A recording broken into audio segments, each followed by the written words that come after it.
자, 부활 인사 한번 하겠습니다. 주님께서 부활하셨습니다. 주님께서 부활하셨습니다. 네, 여러분의 부활 여정에 진짜로 살아나신 주님께서 큰 힘이 되어 주시기를 간절히 기도드리겠습니다. 우리가 부활절기를 맞이하면서 부활하신 주님을 만난 제자들의 이야기를 보고 있습니다.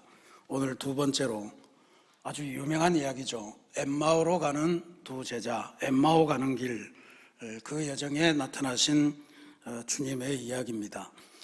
엠마오라고 하는 지역은 정확한 지명이 지금 남아있질 않습니다. 근데 오늘 성경에 보면 예루살렘에서 25리, 이스라엘의 측량 단위로 60 스타디온이라고 하는 거가 요즘 축구장, 야구장을 스타디움이라고 이렇게 부르지 않습니까? 그 길이를 말합니다. 그래서 한 185m 정도 된다. 그래서 185m를 60으로 곱하면 한 11km 정도 되는 거리입니다. 그런데 엠마오라고 하는 말의 뜻은 뜨거운 온천 이런 뜻입니다. 그래서 예루살렘에서 11km쯤 되고 온천이 있는 지역, 그러면서도 이름이 비슷한 곳 이렇게 찾았더니 암와스라고 하는 곳이 있다. 그래서 지금도 예루살렘에 가면 그곳을 엠마오라고 찍고 그곳에 부활절 이후에 이 제자들처럼 순례하고 주님을 만나고 다시 온천에서 회복하고 나오는 그러한 여행 품목이 아주 인기를 누린다. 그렇게 기록들이 알려줍니다. 근데 이 엠마오 가는 길, 그런 의미에서 엠마오 가는 길과 엠마오에서 나오는 길, 이게 굉장히 다른 이야기잖아요. 그래서 엠마오라고 하는 것이 굉장히 중요한 상징으로 크리스찬 신앙 전통에서는 자리 잡고 있습니다. 예전에 아주 오래된 복음성가 중에 엠마오 가는 길, 이런 복음성가도 있었고, 또 엠마오 가는 길을 가지고 그림을 남긴 분들도 많습니다. 대표적으로 두 개만 보여드립니다. 스위스 사람 준트라고 하는 사람이 그린 엠마오 가는 길, 가운데 분이 예수님일 것 같고 양쪽에 있는 분이 그 제자들이겠죠.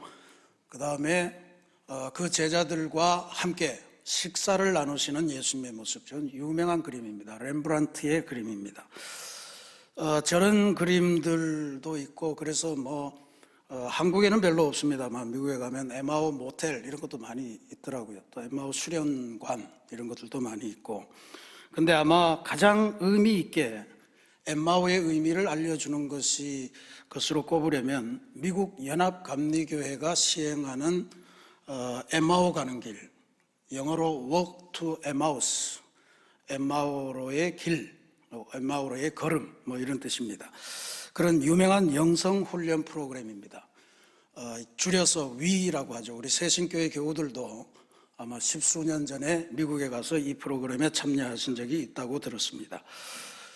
이 프로그램의 핵심이 뭐냐 하면 우리의 삶 속에서는 우리는 느끼지 못해도 주님께서 살아계셔서 우리의 모든 것을 지키기도 하시고 또 여러 가지도 배려하시고 또 많은 것을 우리를 위해 활동하시고 계신데, 문제는 우리의 눈이 가려지고 우리의 영적 감각이 없어서 그 예수님을 느끼지 못한다는 거예요. 그래서 우리 안에 살아계신 예수님, 이것을 느끼고 발견하고 만날 수 있도록 도와주는 프로그램이 바로 엠마오 가는 길 이 프로그램입니다. 그래서 2박 3일 또 길게는 4박 5일 정도 같이 수련장에 머물면서 하나님이 내 인생을 어떻게 돌보셨나, 하나님이 내 인생의 어떤 과정에 구체적으로 개입하셔서 방향을 전환시켜 주셨나, 위기에서 어떻게 구해 주셨나, 이런 것들을 생각하고, 그러면서 그것이 다 우연이 아니고 하나님의 부활하신 주님의 도우심이었다라고 하는 것을 발견하도록 돕는 그러한 프로그램입니다. 이게 대단히 중요한 훈련으로 전 세계적으로 많이 보급되고 있고, 지금 한국교회도 열심히 그 훈련을 이런저런 모습으로 변형해 가면서 진행하고 있습니다. 실제로 처음에 엠마오로 걸어가던 오늘 성경석에 나오는 이 두 제자들, 이 제자들은 눈을 뜬 사람들입니다. 시각장애인이 아닙니다. 그런데 보는데 알아보지를 못하는 분들이에요. 오늘 우리들 대부분은 그런 상황을 살아갑니다. 눈을 가져서 보지만 알아보지를 못한다. 듣지만 새겨 듣지를 못한다. 이런 영적인 장애인일 가능성이 있다 하는 겁니다. 예수님에 관해서 이분들이 참 많이 알고 있습니다. 근데 그걸 믿음으로 전환시키지를 못하는 사람들이에요. 십자가 죽음의 과정도 상세하게 들었고, 그리고 그 죽음의 의미도 알고 있는 것 같고, 심지어는 주님께서 부활하셨다는 소식을 그 아침에 들었습니다.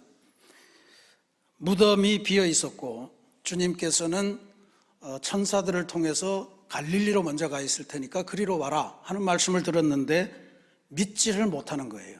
이게 이 사람들의 문제였습니다. 오죽하면 예수님께서 미련하고 마음에 더디 믿는 자들아, 이런 꾸중을 하실 정도였겠습니까? 그런데 이랬던 사람들이 그 에마오로 가는 그 길에서 예수님을 만났고 동행하고 또 예수님과 대화 나누고 식사를 나누고 하는 과정에서 완전히 딴 사람으로 바뀝니다. 가던 길을 멈추고 새로운 길, 엠마오로 내려가던 길을 떠나서 이제는 엠마오로부터 예루살렘으로 향해서 부활의 증인되는 길을 가기 시작했다라고 하는 게 이 이야기의 대단히 중요한 내용입니다. 그러니까 엠마오로 가는 길, 이것은 우리도 지금 부활 여행, 부활 행진을 하고 있는데 이 여행에서 반드시 거쳐야 될 그러한 길이다, 그렇게 볼 수 있습니다. 오늘 이 시간에 우리는 이 제자들의 모습에서 두 가지 사항을 주목하면서 보려고 합니다.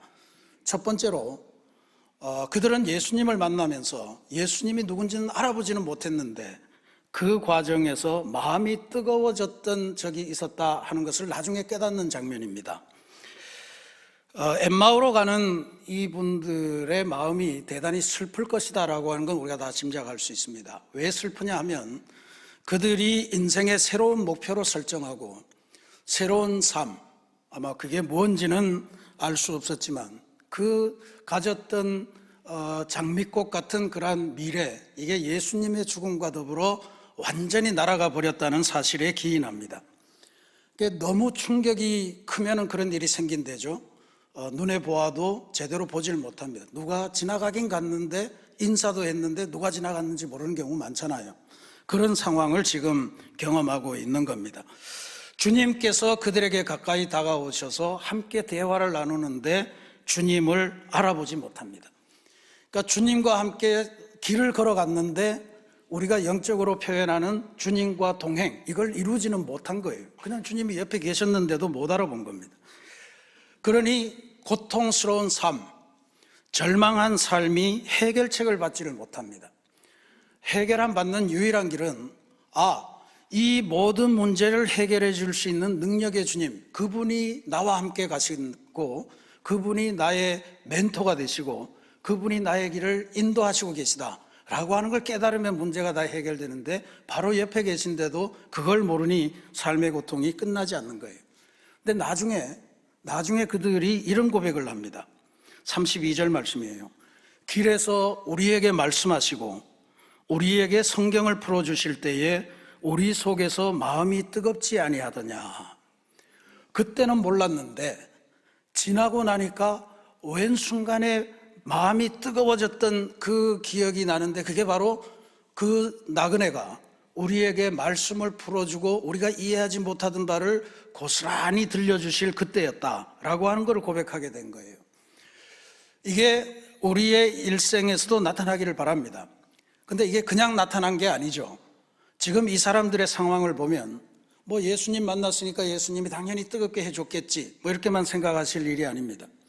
이 사람들이 걷는 길은 이제 마지막으로 그 희망도 다 사라지고 절망 가운데로 막 빠져들어가면서 이제는 예전처럼 다시 목수를 하든 어부를 하든 농사를 짓든 뭘 하면서 그냥 살아야 된다 이런 절망 가운데 살아가는데 오늘 성경 말씀은 아주 반복해서 뭔 이야기를 하냐 하면 이 사람들이 14절 말씀도 보면 이 모든 된 일을 서로 이야기하더라. 그러니까 길거리를 가면서 계속 뭔 일을 하냐 하면 자기네들은 실망했지만 여전히 그 예수님에 관해서 이루어진 일들, 십자가 이야기, 부활의 이야기를 그걸 알듯 말듯 막 떠들고 있다는 이런 이야기입니다. 인생의 가장 어려운 시기에, 인생의 가장 절박한 시기에, 인생의 가장 연약한 시기에, 실패와 좌절의 순간에 그 사람이 뭘 마음에 담고 있는가, 그 사람의 머릿속에 무슨 생각이 나고 있는가 하고 하는 게 대단히 소중하다는 것을 알려주는 말입니다. 우리는 위기에 빠지면 경상도 말로 이거 우약고 그러면서 허둥지둥합니다. 허둥지둥하고 누구를 찾아가야 되나, 어떤 백이 필요하나 이런 걸 생각하지 않습니까? 그런데 이 사람들은 그 실패해서 내려가는 그 길에서도 마지막까지 잡고 있는 게 예수님 이야기였다, 예수님이 들려주셨던 그 말씀이었다 하는 것을 우리가 기억할 때 이게 굉장히 소중합니다. 우리는 인생의 가장 힘든 순간에 무엇을 이야기할까요? 우리가 사업이 막히고 곤두박질 치고 앞날을 도무지 짐작할 수 없을 때 우리 마음에 드는 생각이 뭡니까? 그때 예수님이 우리 마음에 들어와야 된다라고 하는 것을 이 제자들이 알려주는 겁니다. 우리들을 둘러싼 환경이 우리의 마음과 육신을 어렵게 만들 때, 삶의 아픔과 암담함이 우리를 짓누를 때, 터져나오는 게 감사의 환호가 아니고 한숨과 눈물밖에 없을 때, 그러한 상황이 날마다 계속되어서 우리의 삶을 뒤덮을 때, 그때조차도 예수님을 기억하시고 예수님의 이야기를 떠올리시고 예수님이라면 어떻게 하실까라고 하는 것을 생각한다면 우리는 이겨낼 수 있는 방법이 있다. 그걸 이야기하는 순간에 예수님께서 우리도 알지 못하는 사이에 우리 옆에 오셔서 말씀하시고 성경을 풀어주시고 대화해 주신다는 것 아니겠습니까? 그걸 꼭 기억하시기를 바랍니다. 그렇게 보면 우리가 부활 신앙을 믿는 그리스도인들이긴 하지만 나는 목에 칼이 돌아도 주님의 부활을 믿어, 나는 부활이 내 생명의 가장 중요한 일이야, 뭐 이런 고백을 할 수 있으면 물론 좋은데요, 그게 아니더라도 나는 부활하신 예수님이 진짜로 필요해.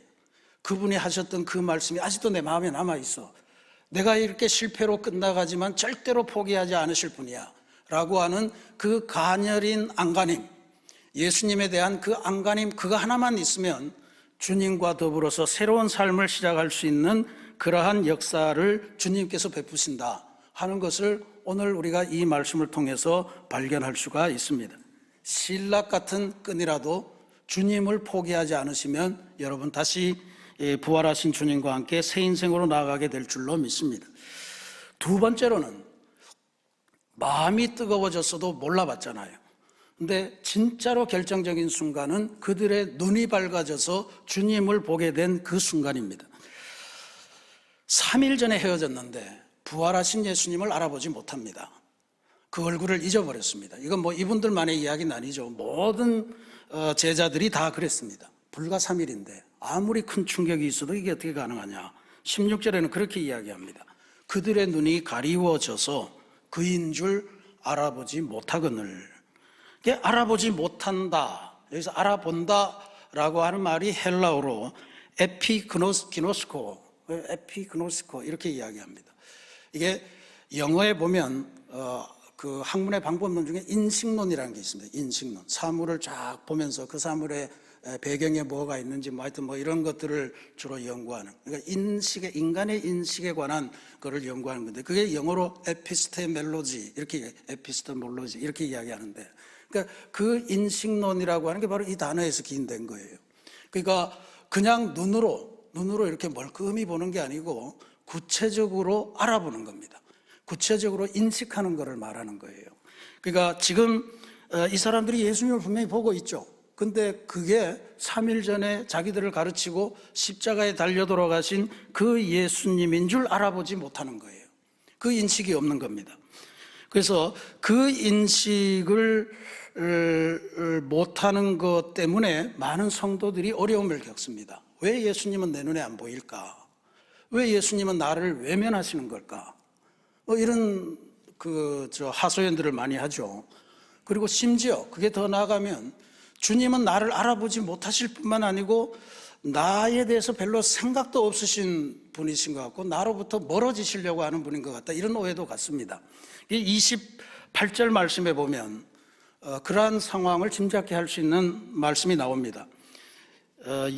그들이 가는 마을에 가까이 가매 예수는 더 가려 하는 것 같이 하시니, 같이 대화를 나누면서 왔어요. 그 제자들은 이제 에마우라고 하는 마을의 당도하에서 이제 어디 가서 뭐 그 사람들이 거기 고향인지 여관을 잡아놨는지 하여튼 그렇게 가는 건데, 예수님은 그들과 이제 헤어져서 더 가려 하시는 것 같이 하시니, 이렇게 나옵니다.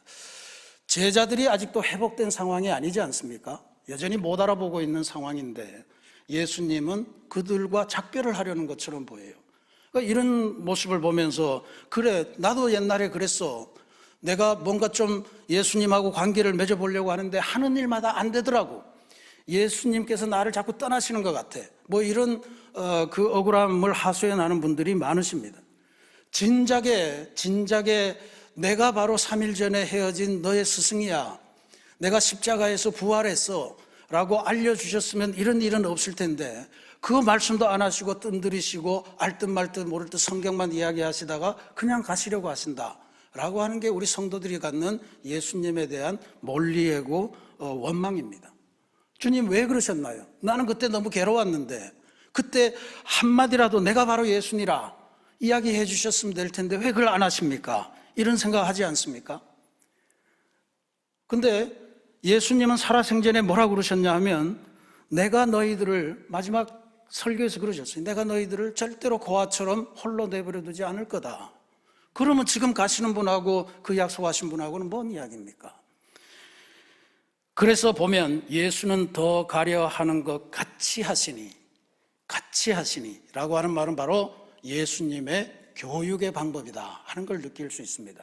실제로 가시려는 마음이 없었던 것 같아요. 뭐 그렇더라도 지금 여기에서 예수님이 바라는 것은, 지금까지 내가 너와 동행하면서 모든 걸 다 알려줬으니 이제는 너희들이 나를 붙잡아야 될 때다 라고 하는 것을 알려주시는 말씀이에요.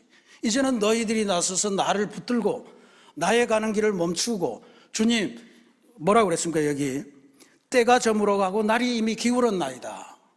지금 제 인생의 문제는 아직도 해결되지 않고 제 인생의 어둠은 여전히 존재하고 주님께서 제 문제를 풀어주셔야 되겠습니다. 주님 저하고 하룻밤만 더 머무시죠 라고 하는 이 간절한 초대가 우리에게서 나와야 된다고 하는 것을 지금 주님께서 알려주시는 교육을 시행하시는 거예요. 우리 인생의 때가 저물어가고 소망했던 성공, 그리고 우리가 가졌던 어떤 야망, 꿈, 이런 것들이 무너져가는 시점에서 우리들이 예수님의 이야기를 붙드는 게 당연합니다. 근데 단순히 붙드는 것이 아니고 끝까지 예수님을 붙들고 주님께서 해결책을 주셔야 되겠습니다. 주님, 나와 함께 머무시면서 우리 그 문제를 끝장을 보십시다 라고 하는 이러한 교육, 이러한 주님에 대한 강렬한 접대, 영접, 이러한 것이 필요하다는 것을 지금 알려주고 있는 것입니다. 그러니까 정말로 힘겨울 때 주님의 말씀을 떠올림과 동시에 주님을 내 삶 안으로 확 모셔드리는 것, 이게 우리들에게 굉장히 소중한 내용이라는 것을 알 수 있습니다. 그럴 때 주님은 절대로 거부하지 않으시는 분이라는 거잖아요. 그리고 어떻게 말씀하시냐면, 이에 그들과 함께 유하로 들어가시니라. 떠날 것처럼 하셨는데 붙드니까 바로 붙들리시는 거예요. 이게 우리 모두에게 나타나야 될 줄로 믿습니다. 주님을 붙드니 어떤 일이 일어났냐? 30절과 31절의 말씀입니다.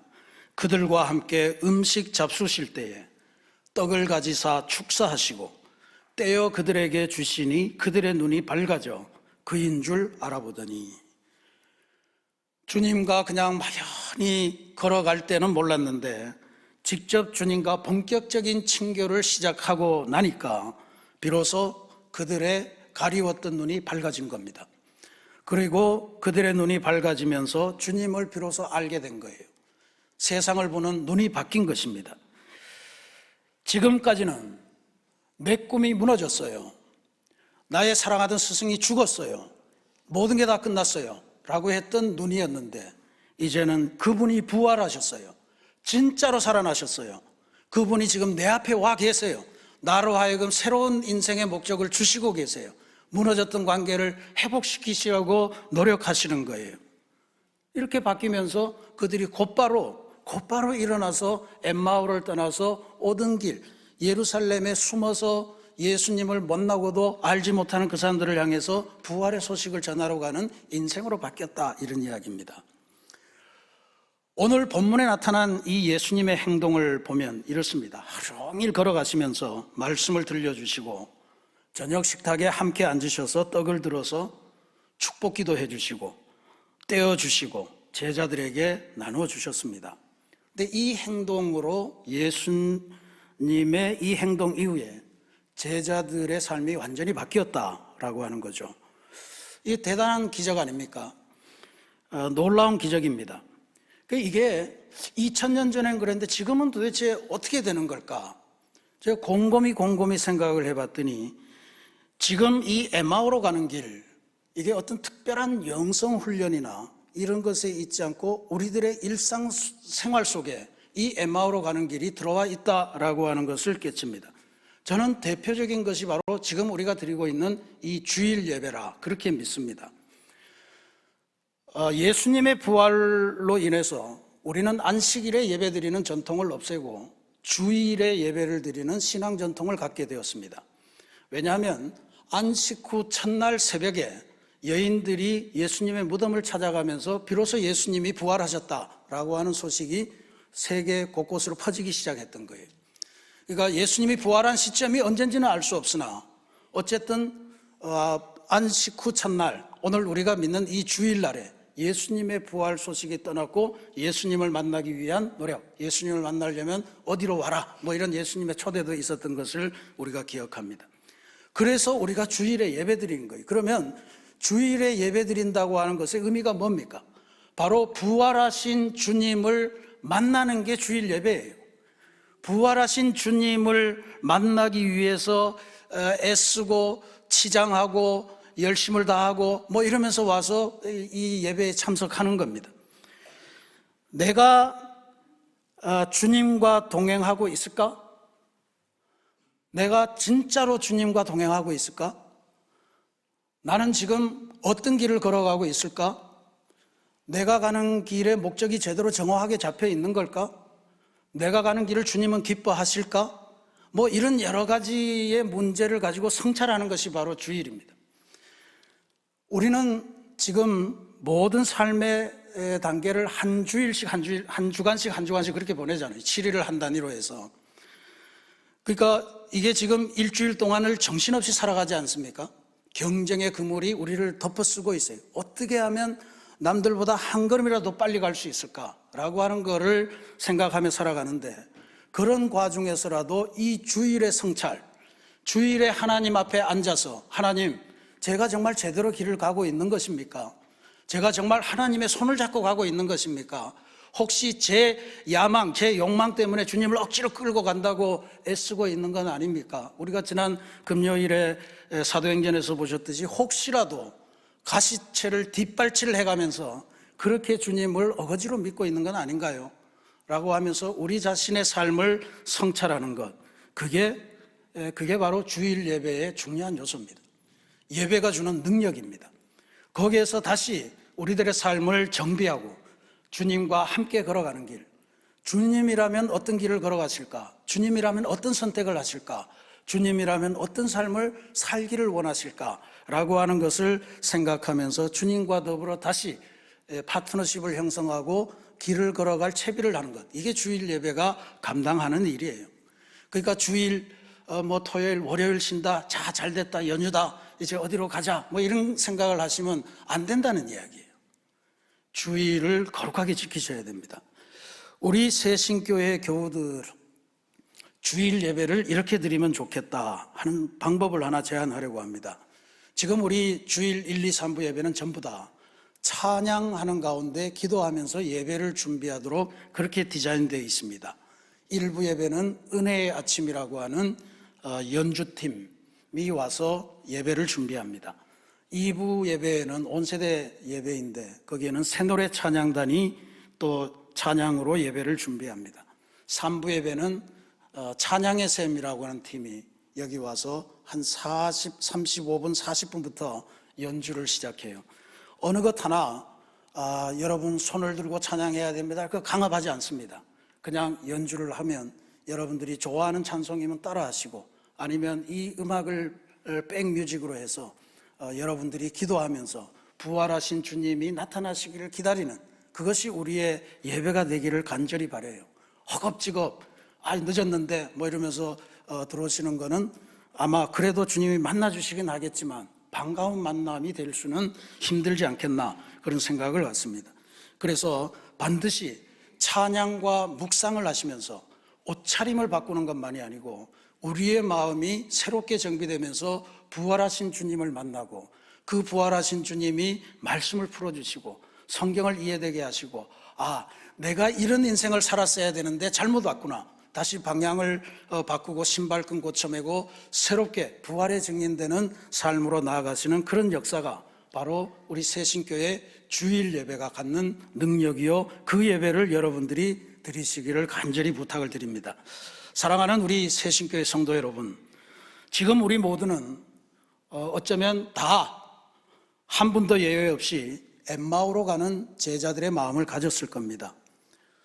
어쩌면 우리 삶에 정말로 실망한 그러한 마음을 갖고 이 자리에 계신 분도 계시고, 삶의 가장 연약한 순간을 지나가는 분도 계실 테고, 절망과 또 이 문을 나가면 내가 또 어떻게 이 한순간을 살아낼까 공포로 이 자리에 앉아 계신 분들도 계실지 모르겠습니다.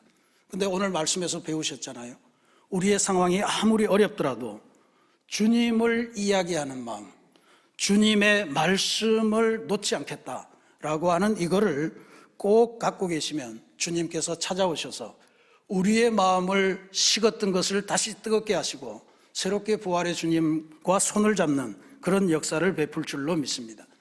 또 하나, 그냥 다가오시는 주님을 보는 것이 아니고 그 주님을 우리의 삶 한복판으로 초대해서 적극적으로 모셔드리면 주님께서 베풀어 주시는 친교, 주님께서 만나주시는 예배, 이것으로 말미암아 우리들의 눈이 밝아져서 우리 삶의 새로운 목표를 발견하고 그 목표를 향해 달려나가는 새로운 은혜를 베푸실 줄로 믿습니다. 예배 순서를 가만히 보시면요, 전부 다 이런 겁니다. 오늘도 우리 삶에서 눈을 떼지 않으시고 보시는 주님을 우리가 찬양하잖아요. 지금도 쓰라리고 아프고 어떻게 위로받을 곳 없는 이 마음으로 앉아와 있는데 주님께서 우리의 마음을 어루만지시면서 위로하시고 상처를 싸매주시는 그러한 과정들이 예배 안에 담겨 있습니다.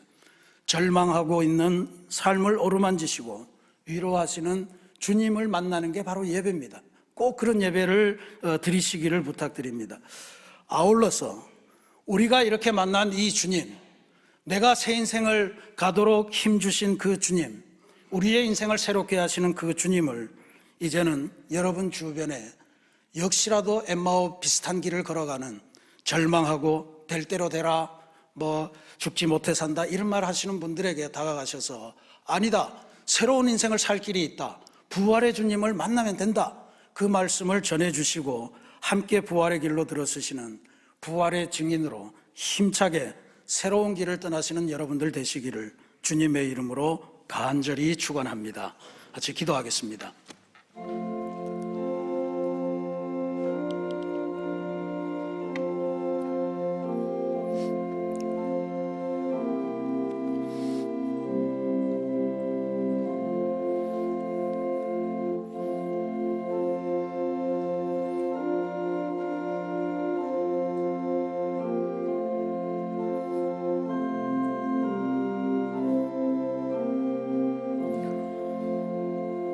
사랑의 하나님, 우리가 살아가는 길이 엠마오로 가던 그 제자들의 실망하고 힘없고 그리고 정말 아무 소망 없어 보이는 그러한 삶의 길을 걸어가고 있었습니다.